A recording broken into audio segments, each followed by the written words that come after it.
Hello, this is Ron Paul with your weekly update for Monday, June 29th. By ruling for the government in the case of King versus Burwell, the Supreme Court once again tied itself into rhetorical and logical knots to defend Obamacare. In King, the court disregarded Obamacare's clear language regarding eligibility for federal health care subsidies on the grounds that enforcing the statute as written would cause havoc in the marketplace. The court found that Congress could not have intended this result, and the court needed to uphold Congress's mythical intention and ignore Obamacare's actual language. While Obamacare may be safe from court challenges, its future is far from assured.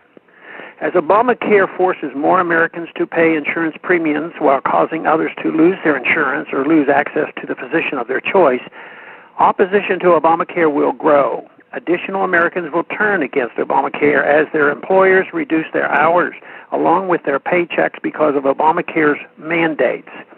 As dissatisfaction with Obamacare grows, there will be renewed efforts to pass a single-payer health care system.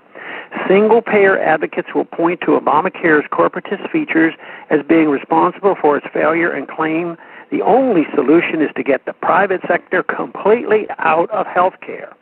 Unfortunately, many Republicans will inadvertently aid the single-payer advocates by failing to acknowledge that Obamacare is not socialist but corporatist, and that the pre-Obamacare health care system was hobbled by government intervention.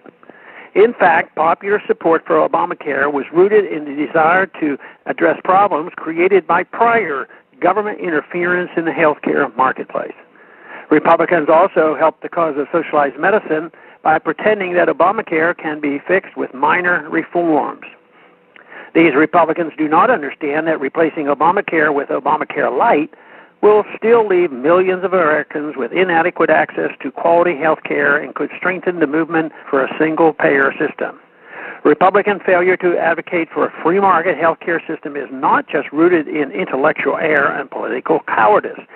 The insurance industry, the pharmaceutical industry, and the other special interests that benefit from a large government role in health care are just as or perhaps even more influential in the Republican Party as in the Democratic Party. The influence of these interests is one reason why, despite their free market rhetoric, Republicans have a long history of expanding the government's role in health care. Those who think a Republican president and Congress will enact free market health care should consider that the last time Republicans controlled Congress and the White House, their signature health care achievement was to expand federal health care spending and entitlements.